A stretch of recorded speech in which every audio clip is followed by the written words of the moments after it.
Hey, have you already seen those scary titles about Google Privacy Sandbox for Android and about moving to GA4? Do you need more information to understand what's going on with measuring performance in 2022? That's exactly why we are filming this video today. Today we will talk about 5 changes that Google Privacy Sandbox initiative announced in 2022, and we will talk in marketers' language what it means for us and what we should do. We already filmed a video on Google Privacy Sandbox, what is it and what's the point of it, almost a year ago, so check it out first to understand the background of the movement. But today we're going to talk about the changes that were announced in 2022. First, I wanted to talk about Google Privacy Sandbox agenda. So they announced it back in 2019. In 2021, they released a lot of APIs and protocols, and there were a lot of updates regarding the movement to cookieless future at Google. But in 2022, suddenly they released so many changes. They stopped some of the initiatives that were part of Google Privacy Sandbox. And the main reason for that, just like we said in the previous video, is that Google relies on advertising revenue. It relies on us advertisers who invest our marketing budgets to Google Ads and other services. It's around $210 billion that Google makes from advertising revenue. So they cannot just simply cut us off tracking, measurement of performance. They need us to do our job. They need us to do our job good. So that's why they keep changing things to make sure that we can maintain our performance in a good shape, to make sure that we have the technologies to perform marketing and advertising effectively. So most likely they are not moving forward with a new privacy-friendly ecosystem because they have not managed to develop the technologies that will fulfill all of our expectations regarding the measurement of performance. This is good news for us because we do understand that they actually care about advertisers, but it doesn't mean that we should forget about the fact that we should prepare ourselves for cookieless future, because it's going to happen in 2023 as Google promises. Let's see if they do not change the date again. So now let's see what are those 5 changes that Google updated in Google Privacy Sandbox in 2022. But let's drift away from complicated protocols and let's just talk about what it means in marketing language. First one is Google Privacy Sandbox introduced on Android. It's not released yet, but Google says it's a multi-year initiative, and all of the problems with ad tracking for Apple devices that we had faced in 2021 are just around the corner for Android. That means we have to prepare to adapt to those changes. But now I feel like a real witch because just 2 months ago we released advertising predictions for 2022, and in this video I was talking about changes coming to Android.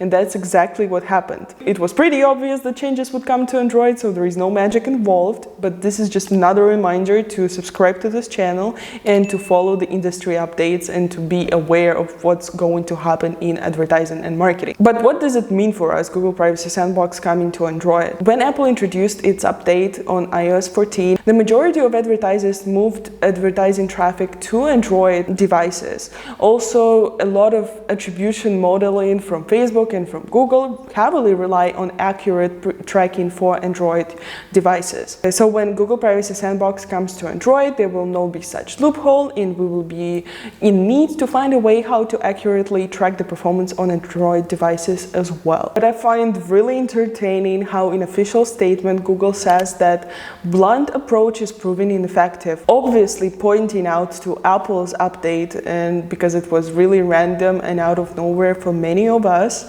And they are saying that those approaches are proven ineffective, and therefore Google is trying to develop a very good solution to help us fight the troubles that will come after the Google Privacy Sandbox coming to Android. It means that Google is trying to poke Apple again. We see those two platforms fight on and off, and in this statement Google proves again that they cannot just cut off their tracking for Android users like Apple did, because Apple does not rely on advertising revenues as much as Google does. So Google will do everything they can to keep the performance at its best for us. By the way, RedTrack adapted to iOS 14 update as soon as possible, and we also fixed all of the troubles in Facebook advertising that came from iOS 14 update. So be sure to have a trial from us or just book a demo to learn more about the product, because we're this technological partner that helps you be sure that you will be ready for all of the changes coming in the cookieless world. Number 2, targeting and remarketing changes. In the previous video, we talked about federal learning of cohorts, and I still have a trouble saying this thing out loud, but this protocol was stopped, so it's a good thing. I do not have to repeat the name of it again. Now the protocol is called Topics API. I would say it works in a similar way because it helps group customers by topics. So there will be a specific topic as an interest-based group, and you will be able to target customers based on those topics or based on interests, let's say. But all of it should function in a privacy-friendly way without personal information being involved. The second protocol is FLEDGE, and it's a protocol that allows remarketing. Basically, you will be able to target customers in certain groups that are formed by certain actions. So pretty much it's creating custom audiences based on certain user behaviors to use for remarketing. But again, it should function in a privacy-friendly way, and there should not be personal data involved. Everything should be stored on the user end. Number 3 is measuring digital ads. What has changed in 2022? Well, the biggest change is now called summary reports, which was previously called aggregated reports. I suppose Google was trying to hide the aggregated fact out of it, but we all know what is aggregated data when we say aggregated data, right? I mean, this is the concept that we've been talking in our content for a long time, that Facebook and Google uses aggregated data or model data to show your performance, which is not an accurate or raw data. Google has tested attribution reporting for a while now in order to make sure that they can not rely on third-party cookies while measuring the performance, and also while recording the touch points of your user funnel. This API is actually already up for testing, so if you're one of the geeky developers, feel free to use it and try it. So yes, Google is trying to eliminate third-party cookies in measuring digital ad experience as well, and we will see how effective it's going to be. Number 4, you'll have to move to GA4 pretty soon. So starting 1st of July of 2023, Universal Google Analytics will stop processing hits, and that means that the move to GA4, Google Analytics 4, will be inevitable.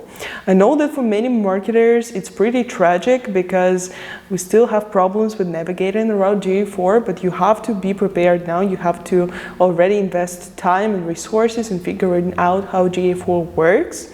But why is this update here? Basically, GA4 is not part of Google Privacy Sandbox, but it's a part of the privacy-friendly initiatives by Google, and it's a part of elimination of third-party cookies, and it's a very important update of 2022/23. So GA4 actually does not rely on third-party cookies and uses event-based modeling, which is future-proof, and it's another update by Google to be privacy-friendly. We already have a video about Google Analytics and RedTrack comparison, trying to understand why using raw data against aggregated data is better, but let us know if you need to understand the difference between Google Analytics and GA4, and we will try to dig deeper in this subject and maybe also compare the functionality of Google Analytics 4 and RedTrack. Number 5 is preventing cross-site tracking, or as Google calls it, strengthening the cross-site privacy boundaries. It all sounds very complicated and you might wonder what the heck is it? But it's the same old song about elimination of third-party cookies and preventing cross-site tracking, and it's all part of privacy-friendly initiatives made by Google. Here we have a long list of APIs and protocols which all sound very complicated for a marketing ear. We have first-party sets, we have shared storage API, we have fenced frames API, we have chips. I mean, there is just too many protocols to keep in mind, and I don't really think we as marketers should focus on that. I don't really think it's necessary for us marketing minds to stuff our brains with that. You don't need to focus on the APIs and the protocols, but focus on this insight. Do not ignore elimination of third-party cookies and invest in first-party data, invest in the future-proof tracking and attribution and the technologies that will allow to keep the performance, and invest in technologies that that will help you measure performance even when it's done, when the cookies are over. At RedTrack, we step out as privacy-friendly marketing analytics tool to measure the performance of all of your marketing channels with no third-party cookies. We trust only first-party data, and also we're super adaptive. We always adapt to the new updates. Also, when that happens, we create a lot of content like articles and videos on this channel to keep you updated on all the changes coming, to make sure you're prepared for the new advertising world. So be sure to follow this channel, be sure to leave a thumbs up, and be sure to share your feedback with us.